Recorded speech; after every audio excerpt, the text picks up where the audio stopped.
صاحب حیثیت عالم، مسلم محدث فقی مفسر مفتی بننے کے لیے مولانا انور شاہ کی تصنیفات کا اور ان کے شاگرد حضرت الشیخ سید السند مولانا مجید یوسف صاحب بنوری کی معارف السنن یا بغیت العریب یا شرح الابواب، وہ میں حیران ہوا۔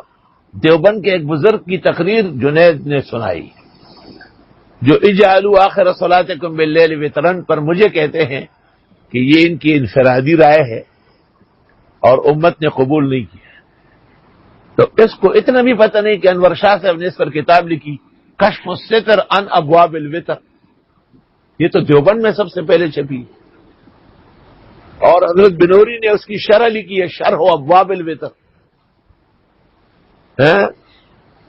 عجب دور دیدم دری پادشاہی کہ للو و پنجو ہمیشت سے پائی، اور یہ معلوم نہیں ہے ان کو کہ فتح القدیر میں ابن الحمام کہتے ہیں کہ وطر پڑھنے والے نے رات کو اٹھ کے نفل پڑھے، فرمایا ثواب نہیں ملے گا، کیونکہ غلط کام کیا ہے نا، مستحب کے خلاف کیا ہے۔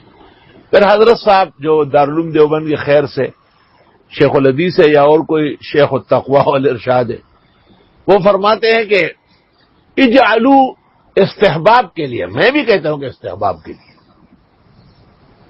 لیکن کیا مطلب ہے اس کا کہ مستحب وطروں کے بعد نفل پڑھنا ہے یا نہ پڑھنا ہے؟ نہ پڑھنا ہے نا، تاکہ وطر آخری رہ جائے، تو جو نہیں پڑھیں گے نفل ان کو ثواب ملے گا، وہ مستحب پر کاربند ہے۔ کیسی کیسی باتیں کرتے ہیں لوگ، ہاں؟ دم دم چئی نور دیو لاس چئی خامار تھا او گورا چمیار تھا۔ آپ کے مقام بزرگی اپنی جگہ مسلم، مسئلہ واضح ہے۔ مولانا یوسف بنوری نے معارف السنن میں 17 صفحے لکھے، احیاء السنن میں ظفر احمد نے، اور جزم میں شیخ الحدیث، یہ زرولی نے تھوڑے ان کو کہا تھا، وہ تو میری پیدائش سے پہلے ہی علماء اور اباقرت ہے۔ کچھ تو خیال کرنا چاہیے۔ کوثر النبی میں عبدالعزیز فرہاروی لکھتے ہیں صحیح حدیث اجعلوا آخر صلاتکم باللیل وطرن، کمزور حدیث، وطر کے بعد نفل، دیکھ ہمیں وہ ضعیف ناقابل عمل ہے۔ تو بعض بزرگ بلا وجہ خفا ہوتے ہیں، حالانکہ ہم کسی کو خفا نہیں کرتے، ہم سب کی تعظیم و تکریم لازم سمجھتے ہیں۔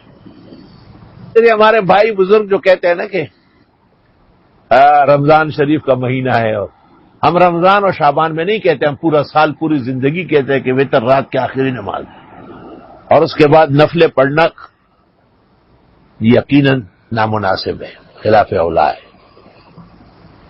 احسن الوتر فی تحقیق رکعتین بعد الوتر، آنکھیں کھول کر پڑھو ذرا۔ اب سوال یہ ہے کہ کیا رات کی عبادت صرف نفل ہے؟ وبالاسحار هم یستغفرون، حاجی انور شاہ نے بیان کیا ہے کہ سحری کے وقت استغفار پڑھنا بہترین عمل ہے۔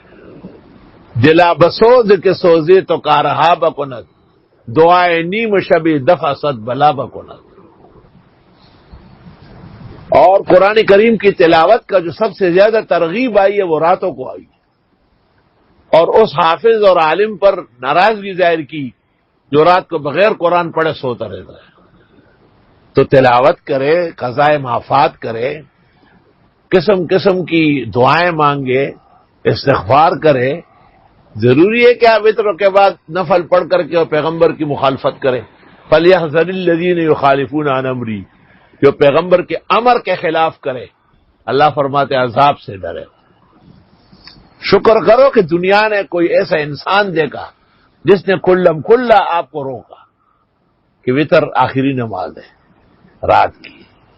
اگر گنجائش ہوتی تو فرضوں کے بعد وتر کی جماعت ہوتی، لیکن اس کو کیوں اخیر میں رکھا؟ کیونکہ اجعلوا آخر صلاتکم باللیل وطرا۔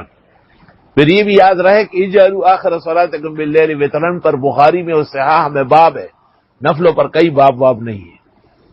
اور ترمذی نے بے شک روایت نقل کی ام سلمہ کی، لیکن اس میں موسیٰ ابن میمون مرائی کذاب اور وضاع ہے۔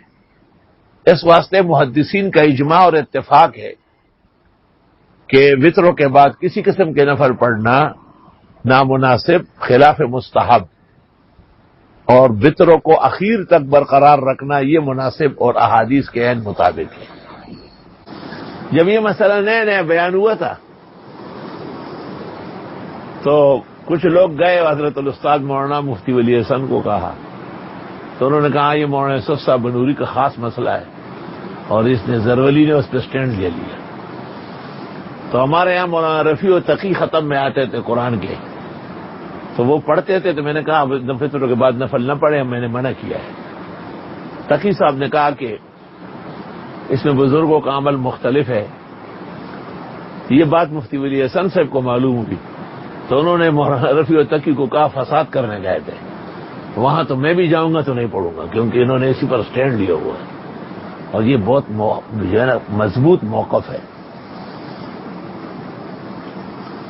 حضرت نے یہ بھی فرمایا کہ پہلی مرتبہ جب حضرت بنوری سے میں نے جامع مسجد بنوری ٹاؤن میں سنا کہ تراویح کے بعد آپ نے کہا بس وطروں کے بعد فارغ ہو اپنے گھر جاؤ، کوئی نفل وفل نہ پڑھو، تو کہا میں حضرت کی خدمت میں آیا، میں نے کہا حضرت مبارک مہینہ ہے اور لوگ تو بہانے ڈھونڈتے ہیں نفل پڑھنے کے لیے، سشتہ خواہ دفاع کی ہاں پریدہ سڑی اپنا سرو تا خیال کرو، پریدہ کے برے میں برے۔ تو حضرت نے کہا اچھا آپ ابھی تک ان خیالات میں پڑے ہوئے؟